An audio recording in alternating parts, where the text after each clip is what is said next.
परम पूजनीय गुरु महाराज जी के चरणों में सर को बार बार नमन करते हैं। पावन भूमि पर बैठे हुए सभी सत्संग में प्रेमी भाई एवं बहन को हृदय से आशीर्वाद। जब हमारा उद्देश्य अच्छा होता है तो मंजिलें आसान हो जाती हैं। उड़ान भरने के लिए जब उद्देश्य बनाते हैं, जिस मंजिल के लिए उड़ान भरते हैं वहां तक वो पहुंच जाते हैं। उद्देश्य अधिक होना चाहिए, सोच कम होनी चाहिए। अगर आप सोच ज्यादा रखेंगे, विचार ज्यादा रखेंगे, उद्देश्य कम रखेंगे तो बीमारी बन जाएगी, लेकिन कुछ फल प्राप्त नहीं कर पाओगे। इसलिए उद्देश्य रखिए। प्रत्येक उद्देश्य को, आपका उद्देश्य है हमारी नौकरी लगे, आपका उद्देश्य है हम धनवान बने, आपका उद्देश्य है हमारा मकान बने, आपका उद्देश्य है हमारा बेटा पढ़ जाए, आपका उद्देश्य है बेटी का विवाह हो जाए, आपका एक उद्देश्य है कि परमात्मा की प्राप्ति हो। जिस उद्देश्य को आपने अपने मन में सोचा है उसी की उड़ान भर लीजिए अंदर, और जब उसकी उड़ान भर लेंगे तो जो आपने सोचा है वो ज्यादा दूर नहीं है, वो पास नहीं है, लेकिन आपका उद्देश्य अच्छा नहीं है। जब उद्देश्य अच्छा होगा तो जो आपने सोचा है, जिसका विचार किया है, वो सारी इच्छाएं बहुत जल्दी पूर्ण हो जाएंगी। विचार कम से कम करिए, उतना ही विचार रखिए। पड़ोसी गलत कर रहा है, इसका परिणाम क्या होगा, ये पूजा कर रहा है, इसको कितना फल मिलेगा। हमें विचार नहीं करना है, हमें सिर्फ अपने उद्देश्य का विचार करना है। ज्यादा जो विचार करते हैं, ज्यादा सोच में पड़े रहते हैं, ज्यादा चिंता में पड़े रहते हैं, उन्हें हजारों रोग घेर लेते हैं। डॉक्टर भी, हकीम भी, वैद्य भी, कोई भी दवा नहीं देता, और दवा भी देता है तो वो दवा काम नहीं करती। क्यों? क्योंकि वो रोग स्वयं का बनाया हुआ है। जो रोग प्रकृति के द्वारा हो जाते हैं, हर रोग की दवा होती है, लेकिन जो रोग स्वयं बना के तैयार कर लेते हैं, घर में भाई भाई का रोग बन जाता है, पति पत्नी से रोग बन जाता है। 10 दिन पति नहीं बोल रहा, 10 दिन पत्नी नहीं बोल रही, अब खाना भी नहीं परफेक्ट मिल रहा है खाने को, टेंशन हो गई। ये जो रोग तैयार कर लेते हैं, इसकी कोई दवा नहीं मिलती। इसकी दवा सिर्फ केवल है भजन। आप लोग भजन करेंगे, बुद्धि सही रहेगी, ताकि किसी में आपस में लड़ाई झगड़ा होगा ही नहीं, जो ताकि ऐसा हमें अंदर से कभी भी गलत महसूस हो कि हमें भरपेट भोजन नहीं मिला। भजन करेंगे, भक्ति करेंगे, नारायण भगवान की भक्ति करते रहें, उन पर आस्था रखें, विश्वास रखें। जब तक आपको अपनी भक्ति पर विश्वास नहीं है तो फिर ये संसार रूपी जीवों पर कैसे विश्वास हो जाए। स्वयं की भक्ति पे बहुत बड़ा विश्वास होना चाहिए।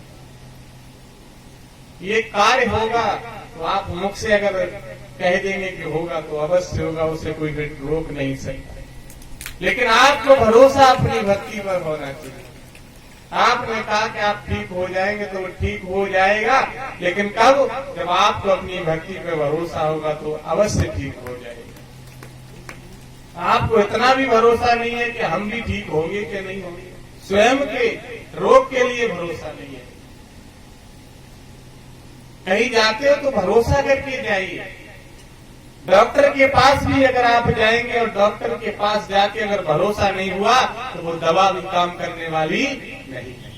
अगर उस दवा में भी आपको शंका होगी तो दवा काम नहीं करेगी। इसी तरह परमात्मा के दरबार में जब जाते हैं और वहां जाने के बाद अगर शंका हो गई तो वो दुआ भी काम करने वाली नहीं है। इसलिए शंका नहीं होनी चाहिए। शंका भाई भाई में दूरी करा देती है, शंका बहन भाई में दूरी करा देती है, शंका पिता पुत्र में दूरी करा देती है। शंका जो होती है पति पत्नी के रिश्ते में दरार करा देती है। शंका भी भक्त और भगवान के बीच में दरार करा देती है, गुरु शिष्य के बीच में दरार करा देती है। इसलिए शंका नहीं होनी चाहिए और किसी भी पॉइंट को लेकर आपकी सोच नेगेटिव नहीं होनी चाहिए। अगर आपने भुजिया की सब्जी खाई है, बैंगन की सब्जी खाई है, आलू की सब्जी खाई है, करेला की सब्जी खाई है, तोरई की सब्जी खाई है, दाल खाई, जितनी भी शाकाहारी सब्जियां हैं, आप खाने के बाद अगर ये कहेंगे तो हो सकता है कहीं हमें नुकसान न कर जाए, अवश्य 100% वो सब्जी नुकसान कर जाएगी, क्योंकि आपका ध्यान वही रहेगा जहां आपने सब्जी खाई। आपकी जो सोच है वो एंटी हो गई, आपका विचार नेगेटिव हो गया। जब नेगेटिव उस सब्जी के प्रति हो गया तो रात में नींद भी नहीं आएगी, निद्रा नहीं आएगी, और यही विचार करते रहेंगे हमने करेला की सब्जी खाई थी, नुकसान हो सकता है, वो अवश्य हो जाएगा।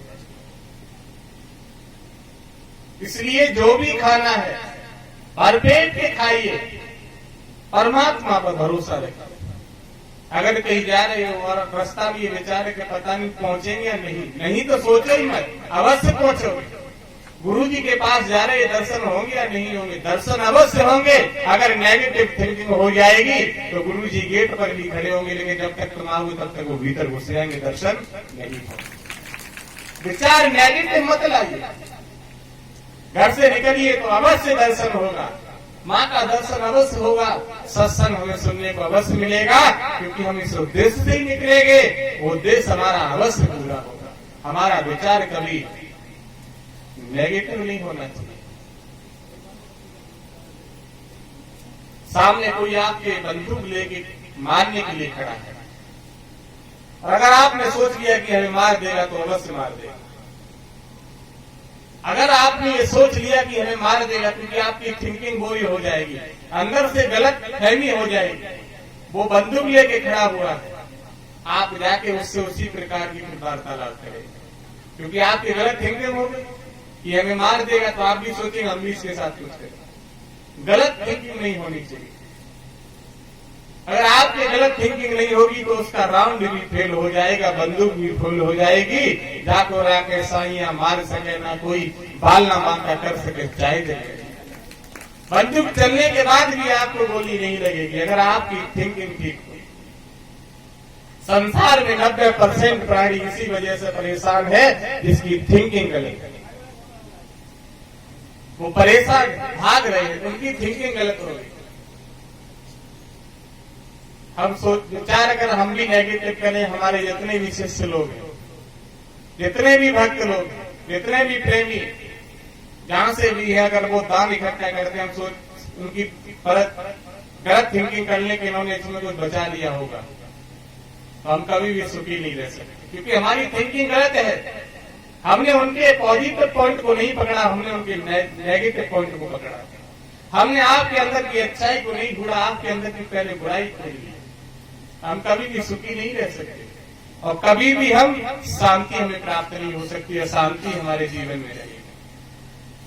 इसलिए कभी भी किसी भी तरह से गलत विचार नहीं होना चाहिए। जब भी कहीं भी जाओ विचार अच्छा करो, और विचार जरूर करो।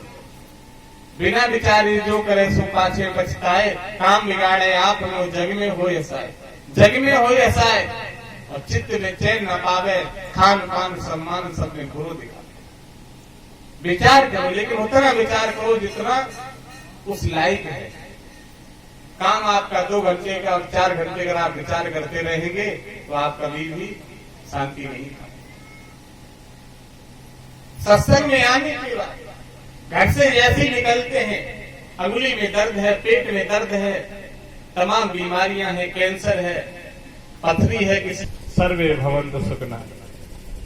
जब आप सबको एक समान समझने लगेंगे तो आपको सुख इतना मिल जाएगा जो आप कभी सोच नहीं सकते थे। और जिस दिन 2 बेटों में फर्क समझ लोगे कि ये पड़ोसी का बेटा, ये मेरा है, मेरा बेटा घी की लगाई हुई रोटी खाएगा और इसको चाहे भले रोटी ना मिले हमें कोई चिंता नहीं है, तो कभी आप सुखी नहीं रह पाए।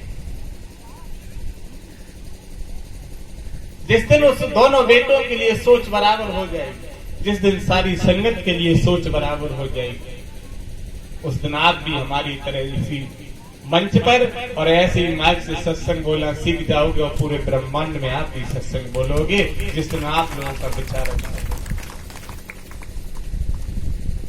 अच्छा है। पिता के 10 पुत्र होते हैं, एक शराबी हो जाता है, एक पागल हो जाता है, एक किसान हो जाता है, एक डीएम हो जाता है, एक सिपाही बन जाता है और एक भगवान का पुजारी बन जाता है।